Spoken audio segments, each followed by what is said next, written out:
Hey, come back, Mr. Taylor. Come here. Let me tell you something. I still have jurisdiction over your case. So any disrespect that you show me right now, I can add years to that number. Is that what you would like to do? I do think it's fair. It doesn't matter that it's a misdemeanor. You keep doing it over and over. Go back with the bailiff. And you probably should keep your mouth shut this time. And Mr. Taylor, you were previously in court, entered pleas of true and a motion to revoke your unadjudicated probation. Counts 1, 2, 3, 4, 5, and 6. You pled true to all of those counts. You're on probation. The second-degree felony offense of theft of property with previous convictions with findings that prior offenses were true. You were placed on that probation January 24th of 2024.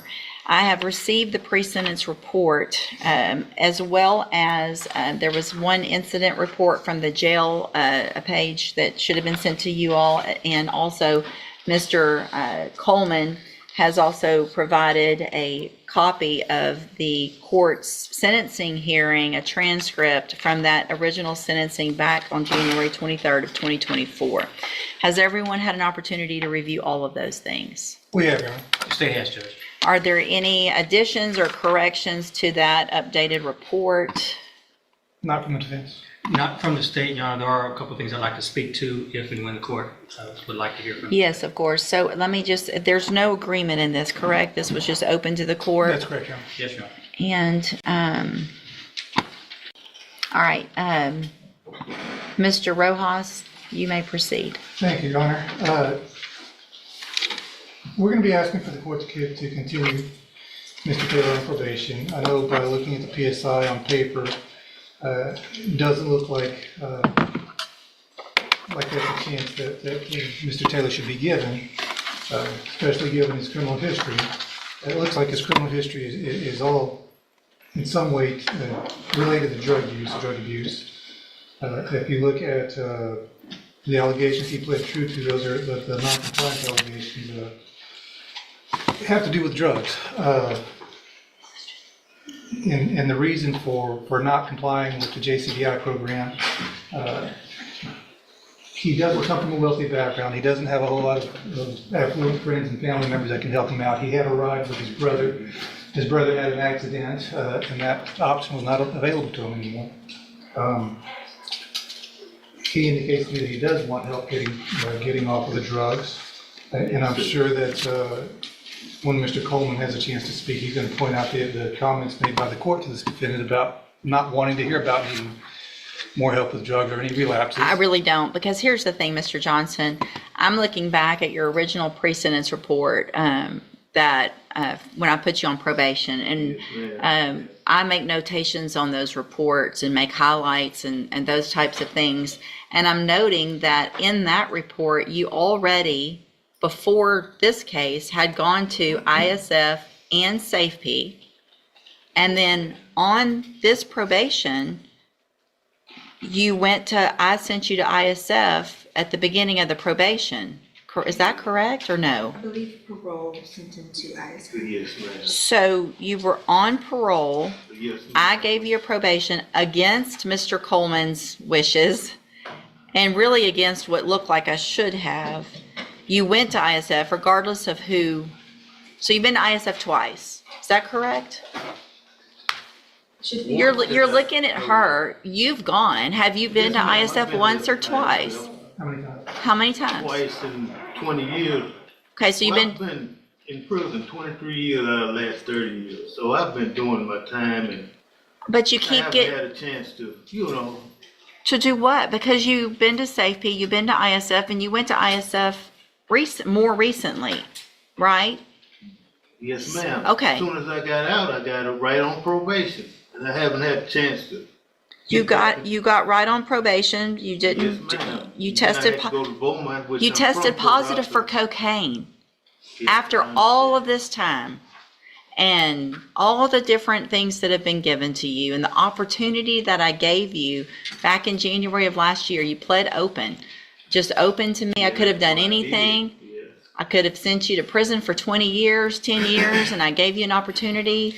And I said on that day because Mr. Coleman printed it out for I know me. what you said. Well, Ma'am. so how do I do anything other than what I said? I mean, it's a situation. I got parents. My mother's 90 years old, man. I don't want her to die and I be Hey, in prison. we're not talking about anybody You but know, you today. Yeah, I know. I'm sorry your mom's that old and that you Yeah. haven't been around to be with her, but that's whose fault? It's not going to be my I fault if understand you're what not there. saying, but How about some personal responsibility instead of my mom is old what and I don't would send like me to do, prison? ma'am, you know.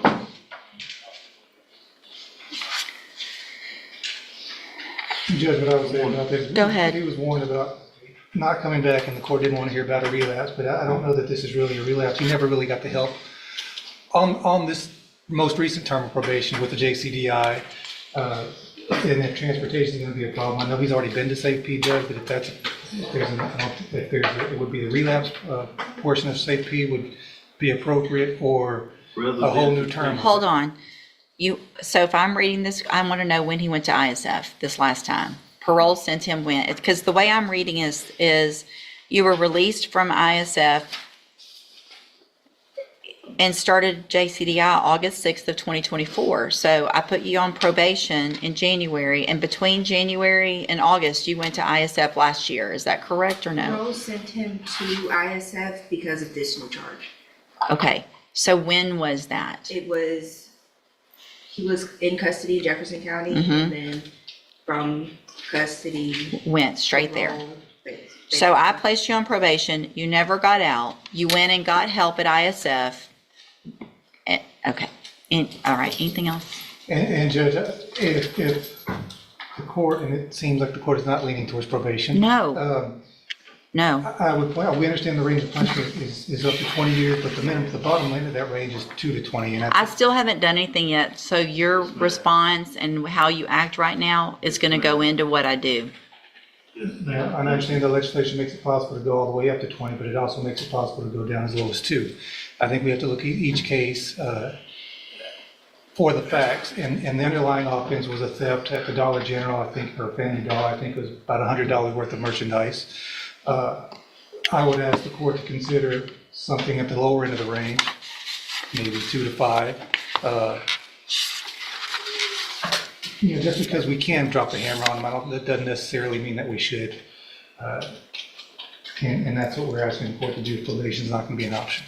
Thank you. Mr. Coleman? I'll keep it brief. The defendant has earned every bit of a 15-year sentence in prison. That's what I asked for originally. You placed on deferred. That's what I'm asking for today. 3 things I'd like to quickly point out, Your Honor. Looking at the defendant's version in the updated PSI, he says that when he was placed on in the JCDI program, that he believes it was an attempt to set him up for failure, demonstrating a lack of acceptance of his own responsibility. The resources and time that have been dedicated to this defendant, limited resources, mind you, could have been redirected to someone who is more amenable to being rehabilitated.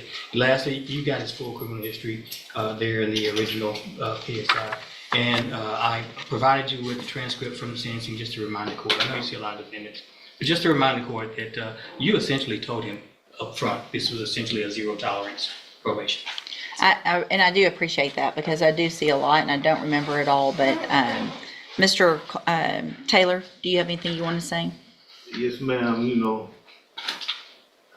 Been through a lot of things in my life, people dying in my family and other things, drugs, but, I think, that I could do better if I had a chance, proper opportunity, ma'am. And I did a lot of time. I've done my time. You have. I don't think just putting me in prison I think I need a chance. I really do. It doesn't make any sense because you're saying, you've done a lot of time, and at some point you either say, I don't like prison and I want to do better. That's what I want, man. But you didn't take advantage of the opportunities you were given. You're saying you want help, and we gave you help, or parole gave you help. So you didn't even get out on my probation yet. You had ISF, a reminder of the tools that you had a long time ago. You had those things, and you got out, and you didn't take advantage of the opportunity. that I told you, you better take advantage of it because you're not going to get it again. You're saying the same things that you said. Please just give me another chance. I'm going to do better. Please send me to ISF or SAFP. It's all the same thing that you're saying, and no one is setting anybody up for failure. I can, hang on. To the JCDI. I had back surgery, So what you're telling me is when did you have back surgery? 8 years ago, Okay, but they only did half. Part of my back. listen. I'm not making excuses. If you're throwing out to me that you had back surgery 8 years ago, then you are digging for everything you possibly can, and we're done with all that. I'm going to find that you previously entered your pleas of true to counts 1 through 6 freely and voluntarily.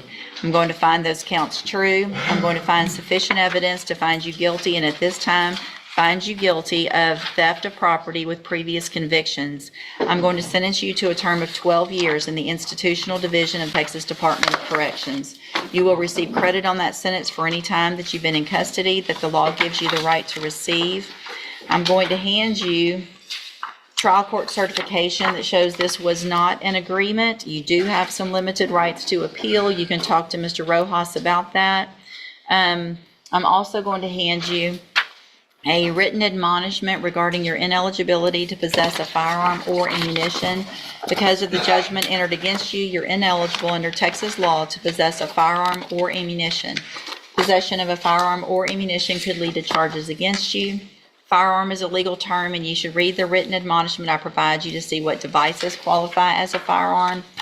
If you have any questions about the laws that make you ineligible to possess a firearm or ammunition, or about how long that lasts, you can talk to Mr. Rojas. Y'all need to sign that, and he'll give you a copy of it. Thank you. Thank you, ma'am, for being here.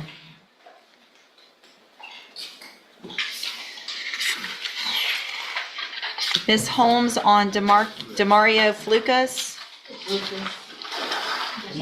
That's just fair. It looks to me 12 years. Hey, come back, Mr. Taylor. Come here. Let me tell you something. I still have jurisdiction over your case. So any disrespect that you show me right now, I can add years to that number. Is that what you would like to do? I do think it's fair. It doesn't matter that it's a misdemeanor. You keep doing it over and over. Go back with the bailiff. And you probably should keep your mouth shut this time. In a world filled with headlines and opinions, finding the truth behind every case is more important than ever. We analyze legal cases, real events, and court decisions with facts and clarity. No rumors, no bias, just verified information and clear explanations. Breaking down complex cases so you understand the real story. The true verdict. Subscribe and stay informed.